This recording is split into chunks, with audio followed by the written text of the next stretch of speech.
Hello friends, welcome to Electronic Circuit Hub. So today we are going to understand about the slew rate calculation of the sine wave or effect of the slew rate on the sine wave.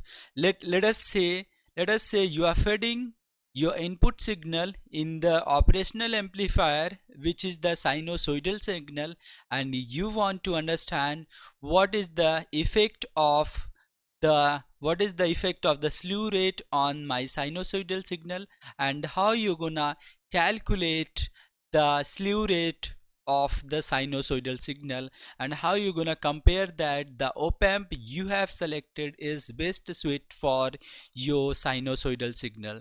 Okay, so then we will take one numerical example and I'll solve you how you gonna calculate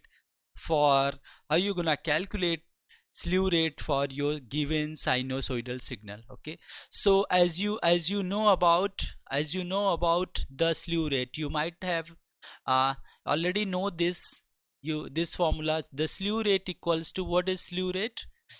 SR equals to dVO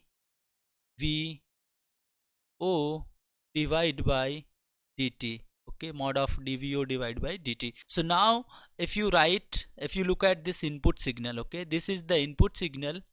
The amplitude of this input signal is Vm or Vp. You can call as Vm or Vp, and it is time varying signal and over the time period of t. And if you want to write this signal equals to, what is uh, let's say the signal is given by Vc with respect to time equals to Vm sine omega t. Okay, Vct, that signal, carrier signal with respect to time, is given by Vm, the peak amplitude Vm sine omega 2.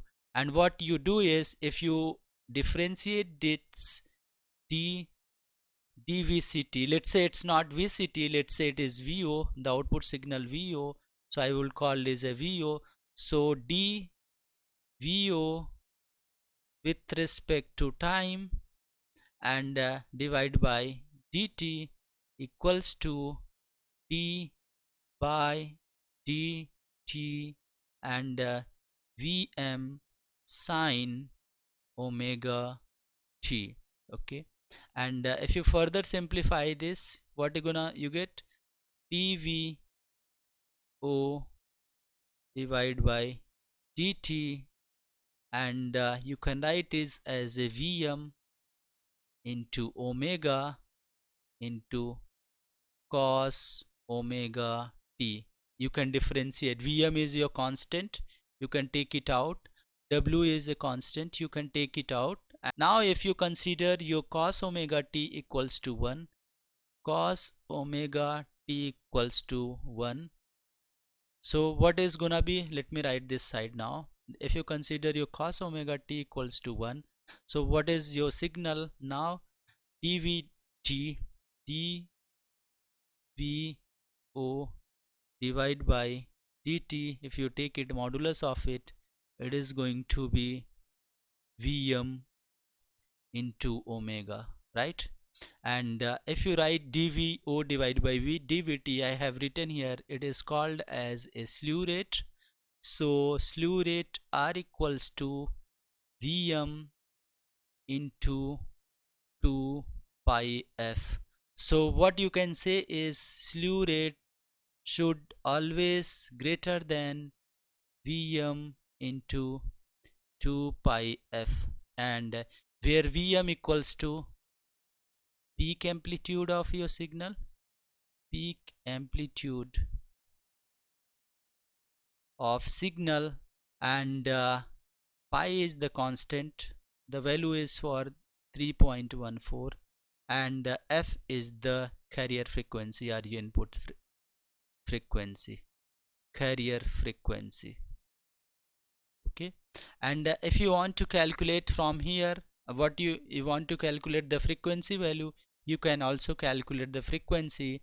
And your for this is one formula you got from here. Your slew rate should be always get greater than Vm into 2 pi f. This is the formula you got.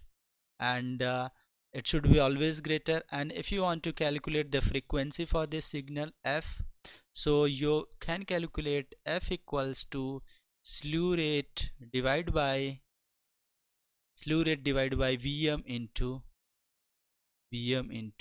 2 pi. So this is your equation number 1 and this is your equation number 2, and in your frequency should be always less than this formula. Okay, slew rate divided by, not greater than this slew rate divided by Vm into 2 pi. So this is your equation number 2.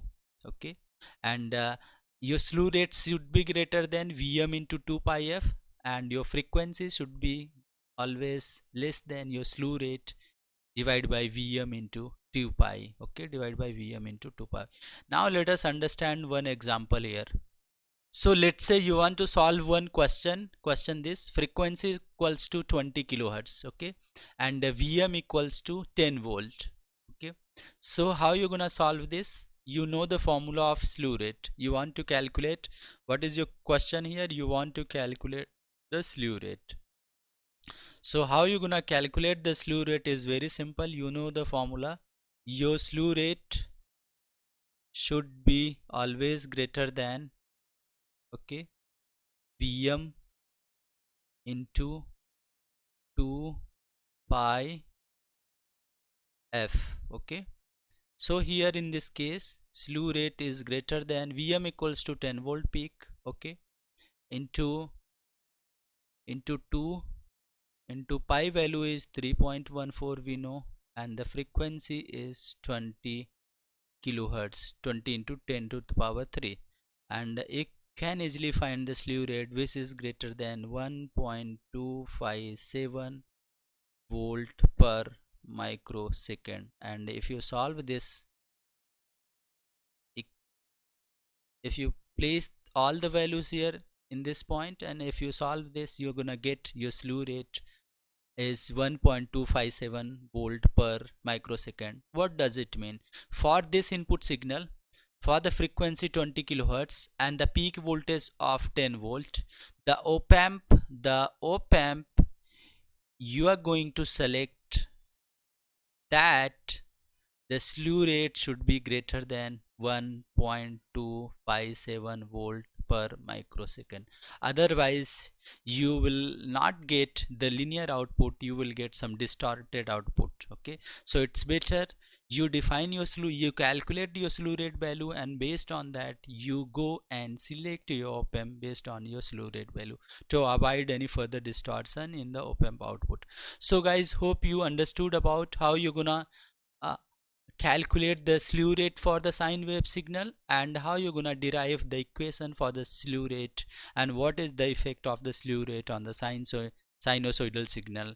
Okay, so if you have any doubt on this topic, feel free to ask me in comment section. Thanks for watching this video.